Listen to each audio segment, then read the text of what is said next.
Using Instagram on his phone, he contacts Raekwon Howard. Raekwon Howard, who is affiliated with the Sixth Ball. They're ops. Tells him, got one of your boys slip. Let him know you're getting ready to take somebody out, but doesn't say who. Are you familiar with a local rap group called ATK? Yes, sir. Was Abdul Robinson Jr., Kareem, part of ATK? Yes, sir. What about Hakeem Robinson? Yes, sir. Leroy Whitaker? Yes, sir. Oregon Williams? Yes, sir. Who is the person that was captured on the video recording shooting Charles McCormick?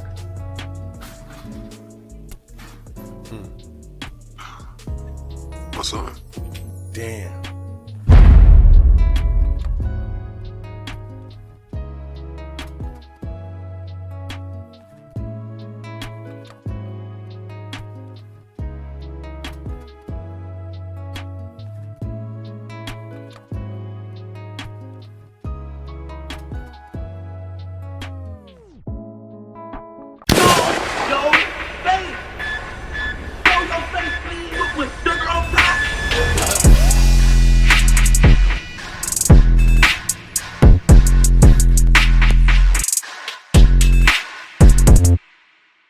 Alright, y'all, I'm sure by now everyone has heard the news about KSOO and ATK Scotty.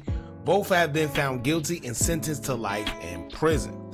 Now, I've been seeing a bunch of videos based on the trial, but I was mostly waiting for the verdict to speak out on everything because I want this to be a lesson to the young guys that glorify the streets. Now, have you seen KSOO's face when he was found guilty? I want y'all to know right there at that very moment, that's when reality hits. It's all fun and games, you look like the toughest guy within your crew, y'all out living life and it's all cool. But when it's all said and done, it's only gonna be you. You sitting in that cell, you sitting there for the rest of your life possibly, and it's just as simple as that. And honestly, the way some of these guys have been, according to them, they was built for this. It shouldn't be no crying, it shouldn't be no dropping your head or nothing, right? Because at the end of the day, this is what y'all all signed up for. This is what y'all made songs about. This is what y'all got on social media to incriminate yourselves about.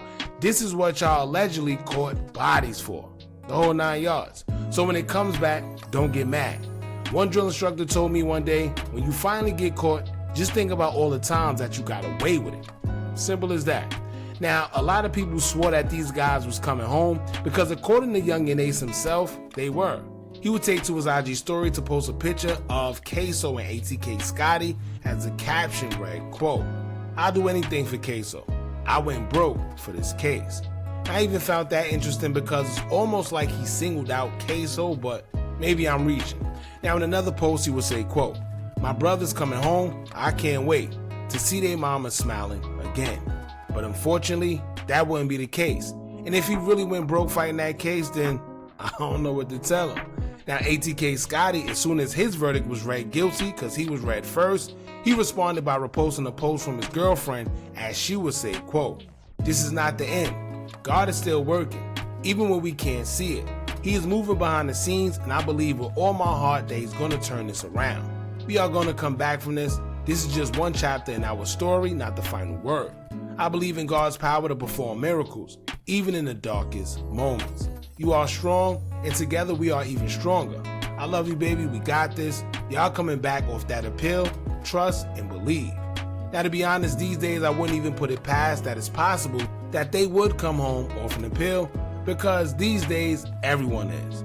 But after his verdict came out, following after was KSOO's, as people actually had high hopes for him. However, he would receive the same fate. After his guilty verdict was read and it was said that he got life in prison, he would respond on his IG story to say, quote, "I had an all YT 12 jurors with 3 YT state attorneys with a YT judge in a YT courtroom with an all YT judge on the wall. Every black person that I could pick on my jury was struck by the state. I just showed the whole world how Jacksonville, Florida is corrupt, and my lawyers proved I was innocent. God got the last say so, heart emoji."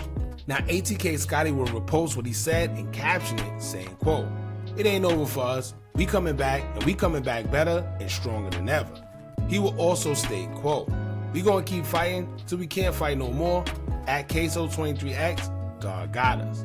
Now here's the thing, y'all. With KSOO making it seem like he had an unfair trial because the jury, courtroom, and judge within this case was all YT, he could be right? It is a possibility that that is the case. But whether he's right or not, this is why you don't put yourself in these positions for this thing to happen in the first place. Because all of this is a part of the game, whether you feel it's unfair or not.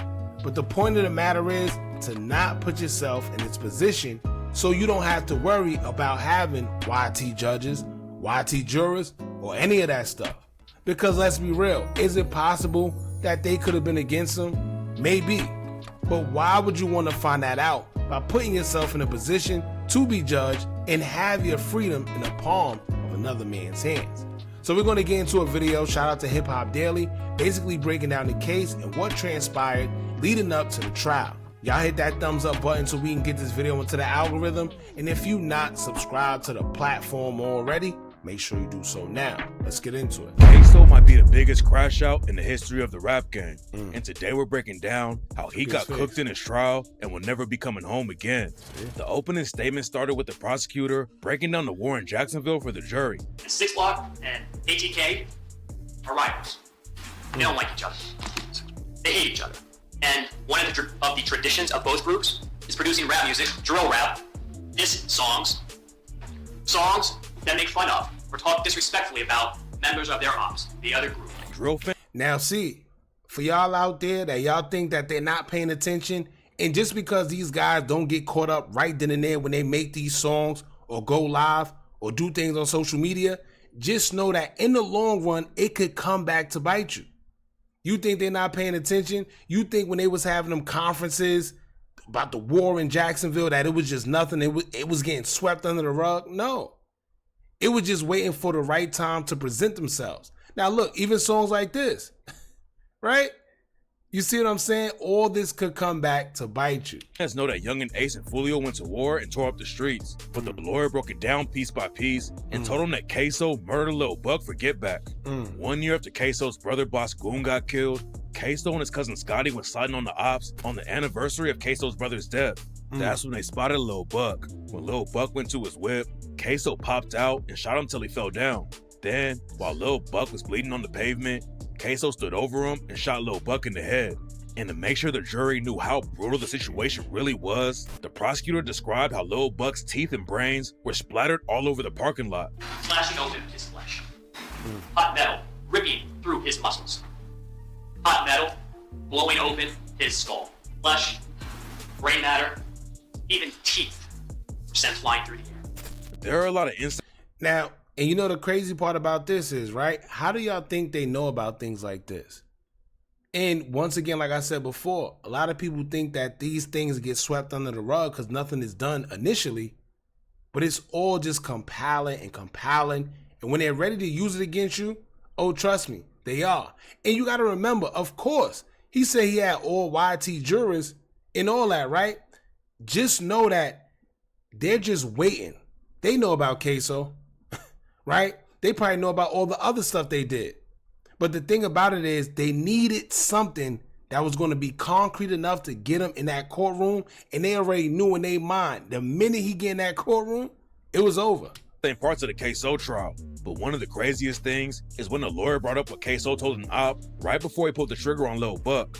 When KSOO and Scotty saw Lil Buck park his whip and go into a building, they waited for him to come out. And while they were waiting, KSOO FaceTimed one of Lil Buck's homies and told him, "We caught your boy slipping." Then a few minutes later, KSOO hopped out and left Lil Buck's brains on the ground. Using Instagram on his phone, he contacts Raekwon Howard. Raekwon Howard, who is affiliated with 6 Block. They're ops. Tells him, got one of your boys slipping.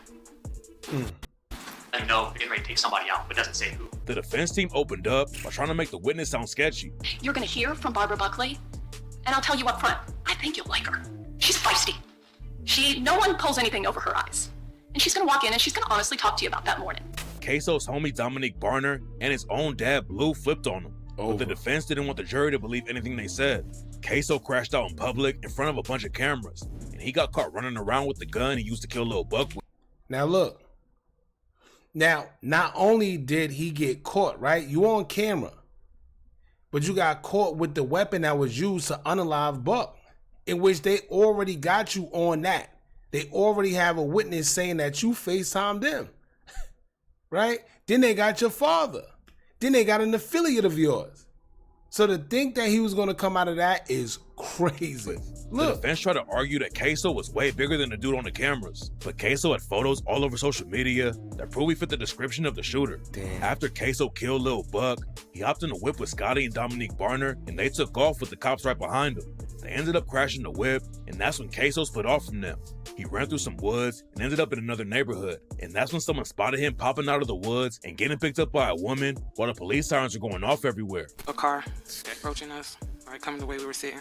What was significant about yo, do y'all see? Look, do y'all see Went off how everywhere. they get information? That's when KSOO split off from them. Look at this. He ran through some woods and ended up in another neighborhood, and that's when someone spotted him I'm pretty and sure popping- he didn't think that they had this. out of the woods and getting picked up by a woman while the police sirens were going off everywhere. A car approaching us, right, coming the way we were sitting. What was significant about the car? It was a lady driving, holding a cell phone. She looked lost, like she was looking for something. KSOO had called a woman named Natalie to come pick him up, and her testimony on the stand helped the prosecutors make their final decision. The defense tried to argue that KSOO wasn't the dude who popped out of the woods, but Natalie confirmed that KSOO came out of the woods, and that's when she picked him up. Where did you have to go to pick Hakeem up? Of Arlington Expressway and some apartments. And how did you know where to go? Kareem, I believe Kareem said it, or I don't know if there was a thing on his phone with a map. That I cannot remember. Natalie definitely didn't help KSOO's case, but one of the biggest witnesses was his homie Dominique Barner. Dominique Barner helped Scotty break into a house and kidnap a woman after they crashed the whip, and he was facing some crazy charges. Even after he pleaded guilty and agreed to testify, Dominique Barner was still facing 20 years in prison. Dominique confirmed that ATK was a gang and that KSOO and Scotty both repped the set. Are you familiar with a local rap group called ATK? Yes, sir. Was Abdul Robinson Jr., Kareem, part of ATK? Yes, sir. What about Hakeem Robinson? Yes, sir. Leroy Whitaker? Yes, sir. Thorgon Williams? Yes, sir. Then Dominique testified about all the diss tracks and the real violence that was going on in the streets. According to Dominique, Lil Buck dropped a diss track on KSOO's brother Boss Goon, and that's why KSOO wanted to take him out. If you know, what does the lyric "Smoking on Willie" mean? You smoking on a dead person. Is that a good thing? What's a bad thing? Was, excuse me, Abdul Robinson Jr., Kareem, aware of this song? Yes, sir. What about Hakeem Robinson? Yes, sir. Leroy Whitaker? Yes, sir. Were they upset over that song? Yes, sir. Dominique Barner actually DM'd Lil Let me tell y'all, when you got evidence like this, it's nearly impossible. It's nearly impossible to get off. You got witnesses that's on your side, then you got evidence. But forget all that. You have informants that are affiliated with you that can tell everything bit by bit. Buck after the track dropped and told him to stop dissing. And then Dominique looked up Lil Buck's address and found out what kind of whip he was driving. Dominique, KSOO, and Scotty pulled up to the apartment building where Lil Buck lived. But the reason they didn't kill him immediately is because Lil Buck went on vacation and wasn't in the city.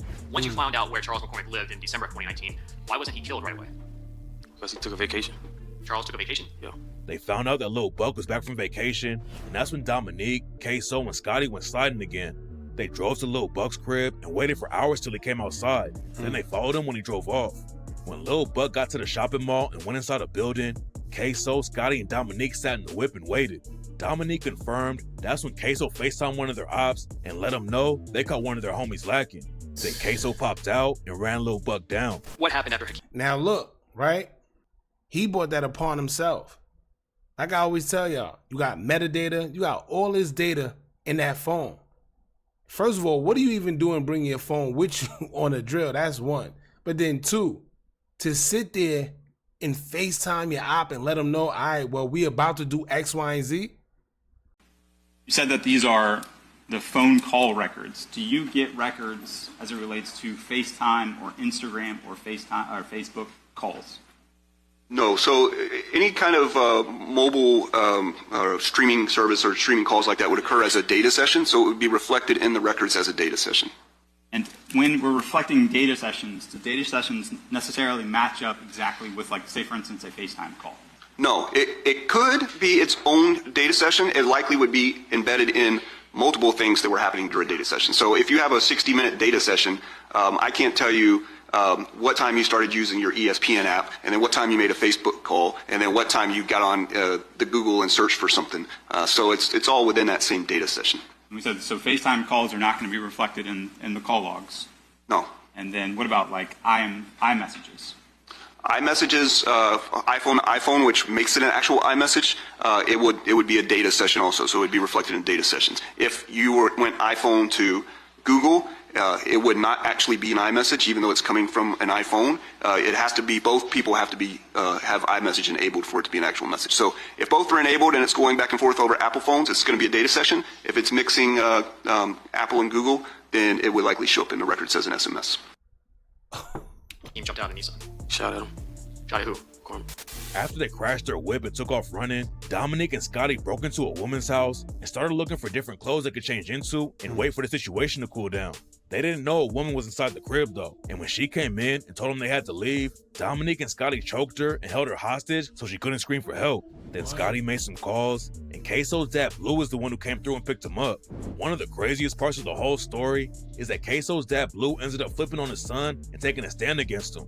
Blue was facing charges in some other cases, but he thought testifying against KSOO would help him get less time. The prosecutors are trying to prove that the little buck hit was give back for KSOO's brother Boss Goon, and that KSOO's dad Blue was there when Boss Goon got killed. Blue was driving the whip when some shooters rolled up and aired it out, and Blue testified about holding Boss Goon's hand while he died in the car. As I was driving, I could, hear Now, for y'all that don't know, for the little bit that I know about this case, they're saying that after KSOO's brother was shot and unalived, the father is the one that encouraged the get back for the brother. So he's the sole reason why KSOO did what he did in the first place. So to flip on him, knowing that you encouraged the get back, is crazy. But then he also revealed that he'd been an informant since the 90s or something like that. I could hear Willie making this guggling noise, and I hold his hand while I was driving, because I didn't want him to die, feel like he died alone. Blue's other son, Abdul Robinson Jr., was also in the car when his brother Boss Goon got killed. He's also facing the murder charge for Lil Buck, but his trial is going to be separate, and Blue's probably going to testify in that case too. Jeez. Blue testified that Lil Buck was affiliated with 6 Block and had beef with KSOO and everyone else in ATK. After Blue picked up Scotty and Dominique Barner from the house they broke into, he drove them behind Burger King so they could burn the clothes they wore on the hit. Dominique and Scotty told Blue what happened, and he decided to help him out a little bit so they could get away with it. But after Blue got booked and was facing charges, he flipped completely and admitted in court that KSOO was the one who pulled the trigger on Lil Buck. Who is the person that was captured on the video recording shooting Charles McCormick?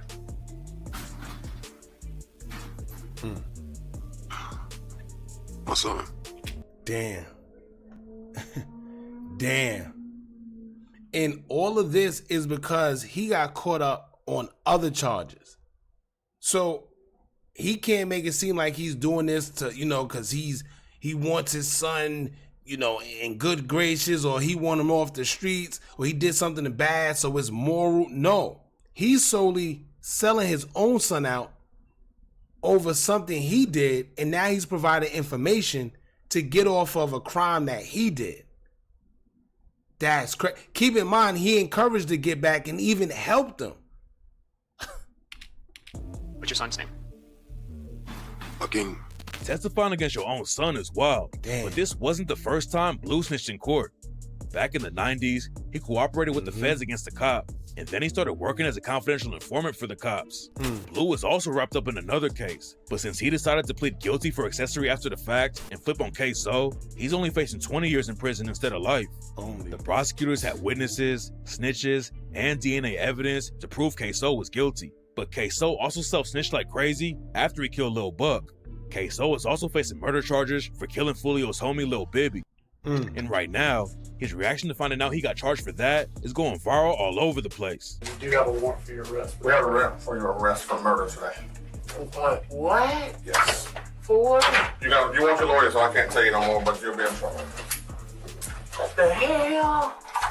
KSOO. Oh, there you go. You see how I reacted? The KSOO do that sound like the KSOO y'all know? Right? And it's not to be funny. What I'm saying is it gets scary in them rooms. Them interrogation rooms. It gets scary in them cells when you by yourself. And you got to realize that you're going to be there for a while by yourself. It gets scary. This man was already fighting an M, and they came back and told him, listen, you got a warrant for another M. You know how that feel? If you've never been in that situation, you probably don't understand.